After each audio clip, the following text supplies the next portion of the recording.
Okay. तो आज के लेक्चर में हम जानते हैं कि डायोड में जो डायोड करंट इक्वेशन या शॉकली इक्वेशन होती है वो क्या होती है, और कैसे हम शॉकली इक्वेशन को वीआई कैरेक्टरिस्टिक्स से कंपेयर कर सकते हैं या फिर देख सकते हैं कि उनमें क्या सिमिलैरिटी है। तो लास्ट लेक्चर में हमने जो आपको बताया था उसको मैं रिकॉल करा दूं जल्दी से, कि लास्ट लेक्चर में आपको बताया था कि बायसिंग क्या होती है। तो बायसिंग में मैंने बताया था कि डीसी बैटरी और रजिस्टर का कनेक्शन करते हैं।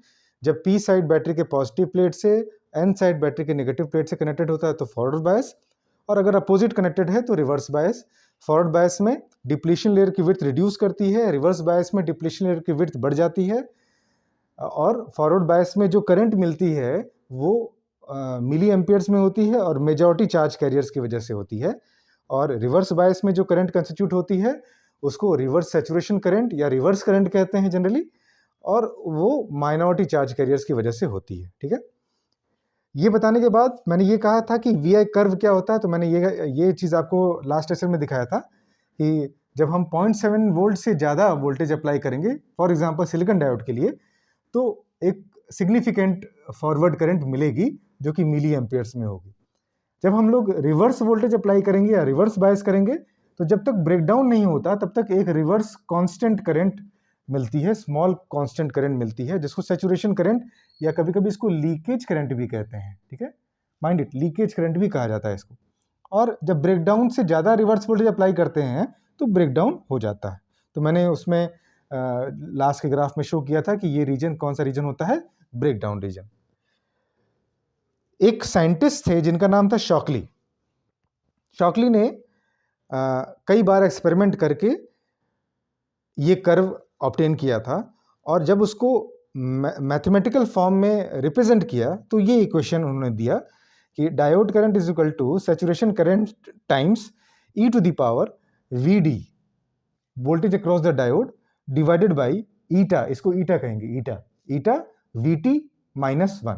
तो ये जो -1 है ये पूरा है -1, मतलब इस पूरे क्वांटिटी में से 1 घटाना है, न्यूमरेटर में नहीं घटाना है। ठीक है, तो ये इक्वेशन है I D equal to I S e to the power V D upon eta V T -1।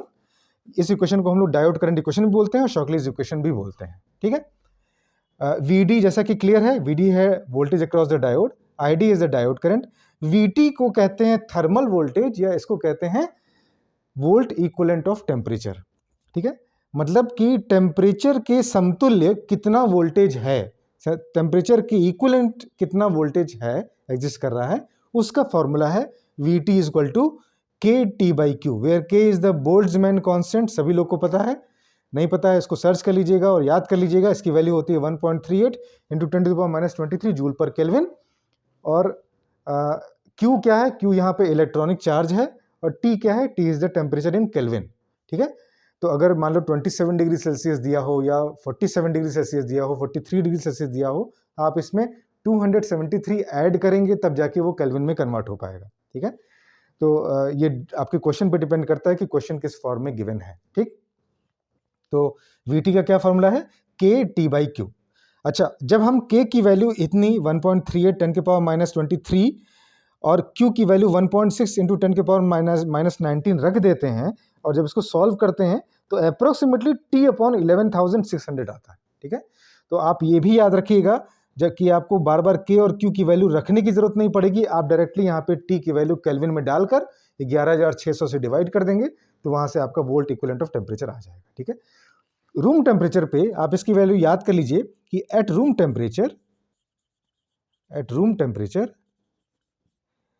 Thermal volt, room temperature का मतलब क्या होता है, कितने degree Celsius, approximately 27 degree Celsius. कहीं कहीं 25 भी होता है, वो गलत नहीं है। 27 इन जनरल मैं रख के करता हूँ क्योंकि 27 में जब आप 273 ऐड करेंगे तो वो एकदम एग्जैक्ट अच्छा फिगर 300 वाला फिगर आ जाएगा। ठीक है, तो at room temperature which is 27 degree Celsius, VT का मान जब आप कैलकुलेट करेंगे तो अप्रोक्सीमेटली 0.0258 वोल्ट आएगा। इसको अप्रोक्सीमेटली 26 मिली वोल्ट भी कहेंगे। ठीक है, तो इतनी चीज आप ये याद कर लीजिए, आपके काम आएगी अगर कोई न्यूमेरिकल क्वेश्चन पूछा जाता है तो। ठीक है, ठीक, V T equal to room temperature पे कितना होता है, 26 मिली वोल्ट, कितना, 26 मिली वोल्ट। और यहाँ पर एक और फैक्टर आ रहा है ईटा, ठीक है। ईटा क्या होता है? Eta is totally material dependent constant, ठीक है। सिलिकॉन का है कि जर्मेनियम से बना है कि गैलियम आर्सेनाइड का है कि इंडियम फॉस्फाइड से है कि गैलियम नाइट्राइड है, किस मटेरियल का बना है ईटा उस पर डिपेंड करता है। साथ साथ ध्यान दीजिएगा, पॉइंट टू बी नोटेड, साथ साथ इस पर डिपेंड करता है कि वो जो कंपोनेंट है, वो जो डायोड है, वो डिस्क्रीट फॉर्म में है, मतलब अलग से बनाया गया है, या इंटीग्रेटेड सर्किट आईसी के फॉर्म में है, ठीक है। सेड्रा एंड स्मिथ बहुत अच्छी स्टैंडर्ड बुक है आपकी, उसमें गिवन है कि ईटा की वैल्यू 1 से 2 के बीच में होती है, और ये डिपेंड करता है कि वो आईसी फॉर्म में, इंटीग्रेटेड सर्किट के फॉर्म में डिजाइन किया गया है डायोड को, या फिर डिस्क्रीट कंपोनेंट के फॉर्म में डिजाइन किया गया।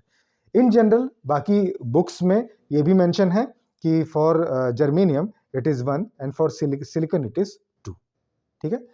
तो ये वैल्यू आप लोग याद रखिएगा कि eta is equal to 1 for germanium and 2 for silicon, और ईटा की वैल्यू इन जनरल 1 से 2 के बीच में होती है। कहीं 1.6 करके क्वेश्चन आ जाए तो आप इसमें घबराइएगा नहीं, 1.6 भी एग्जिस्ट कर सकती है, ठीक है। तो ये चीज हो गया आपका शॉकली इक्वेशन, या जिसको डायोड करंट इक्वेशन कहते हैं, ठीक है। आप इसको लिख लीजिएगा, याद कर लीजिएगा, बहुत इंपॉर्टेंट इक्वेशन है जो कि डायोड का बड़ा बेसिक है। फिर हम आते हैं वीआई कर्व पे, दोबारा से आ रहे हैं।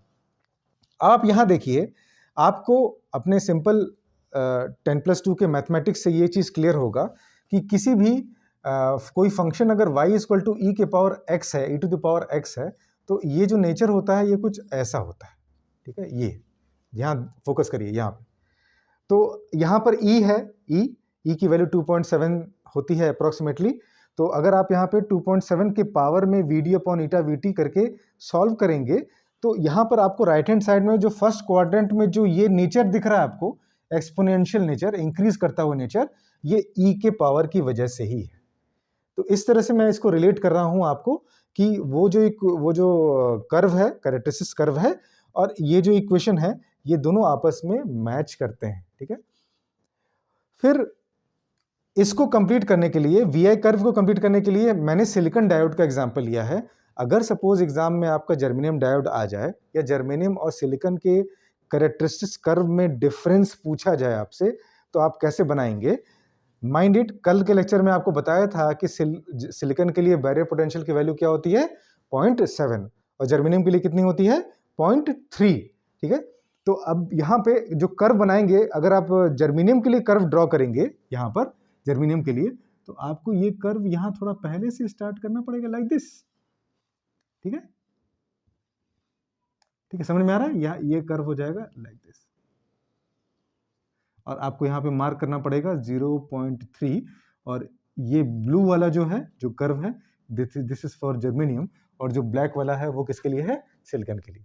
तो ये तो हो गया फर्स्ट क्वाड्रेंट का फॉरवर्ड बायस का कर्व, ठीक है, forward characteristics.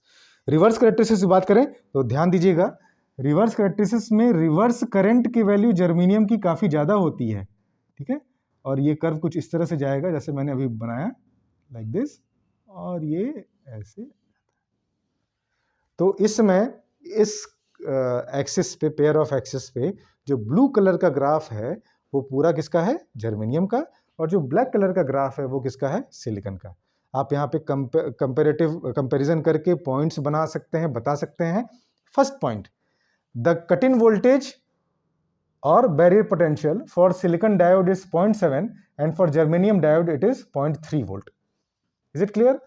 Second point, the saturation current for germanium diode is far much greater than for silicon diode, ठीक है। सिलिकॉन डायोड का सैचुरेशन करंट बहुत कम होता है, और जर्मेनियम का उसके कंपैरिजन में 100 to 500 टाइम्स ज्यादा होता है। मेक इट क्लियर, डायग्राम में यहां दिख नहीं रहा होगा, लेकिन 100 to 500 टाइम्स ज्यादा होता है।